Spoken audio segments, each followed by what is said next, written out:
50e édition Mountain Planet, deuxième journée. Jérôme Riff, vous êtes directeur heureux. Très content parce que beaucoup de monde. On est entre 24 et 25% de fréquentation en plus par rapport à 2022. Et de nombreux échanges aussi. À une journée extrêmement riche. Beaucoup de conférences, beaucoup d'échanges, beaucoup de personnalités qui sont venues. On a parlé de handicap, on a parlé d'économie circulaire, on a parlé de rénovation bois, on a parlé de plein de choses. Et ce jeudi, ultime journée, Jérôme. Alors, grosse journée, on va avoir une belle conférence sur l'hyperfidélisation à la montagne. On va remettre les trophées Mountain Planet, donc on va récompenser des industriels et on va récompenser des stations. Et surtout, on aura notre job dating pour tous ceux qui souhaitent travailler à la montagne. Tout de suite, les temps forts de ce mercredi. La conférence que nous venons de mener concernait toutes les contraintes réglementaires et autres sur les hébergements de loisirs dans les stations de montagne et les stations de tourisme. Il faut trouver des moyens d'accompagnement de ces copropriétaires pour pouvoir rénover ces bâtiments de manière à pouvoir correspondre aux normes environnementales pour faire face à ce changement climatique. Ce qu'il en ressort, je trouve que c'est positif. C'est de l'engagement d'entreprises qui sont représentatives de l'industrie du ski et du tourisme en montagne. Et c'est chouette de participer aux côtés d'entreprises comme Rossignol ou MMV à une table ronde comme celle-là et qui montre la prise en compte de ces enjeux au sens large.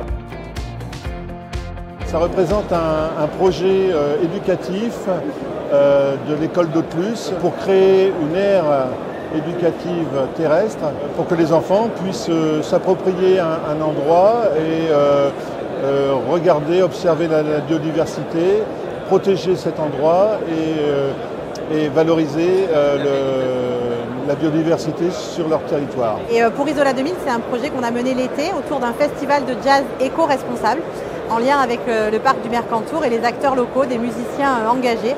Donc voilà, c'est un festival qui permet aux gens de découvrir des endroits un peu atypiques et ce qui nous permet de montrer qu'en station, on ne consomme pas uniquement de l'activité et des remontées mécaniques, on fait aussi de très belles choses autour de la culture et en préservant notre territoire. Et nous avons été primés puisque dans tous nos marchés, nos prestations de marché, de DSP, etc., nous avons introduit une notation sur le développement durable et la transition, donc qui impacte nos marchés.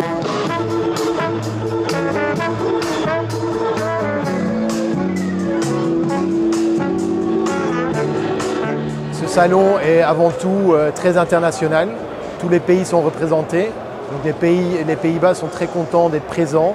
On a fait beaucoup de contacts avec des pays étrangers hier. Aujourd'hui, c'est très régional et local et national, ce qui permet de présenter nos solutions innovantes sur le marché français et plus spécifiquement pour la montagne.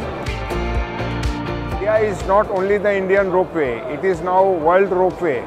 Everyone is coming and high potential market for the ropeway in India.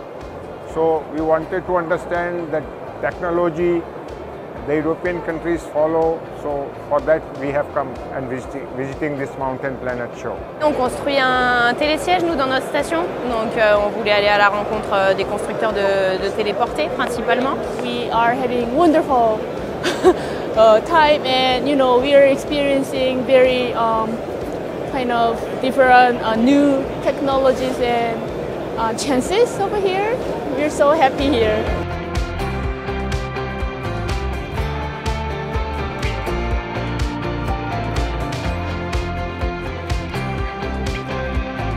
La conférence qu'on a faite était de donner un petit peu tous les exemples qu'on a pu mettre en place avec le domaine skiable de Serre Chevalier en économie circulaire, donc le fait de mieux gérer ses ressources et ses déchets.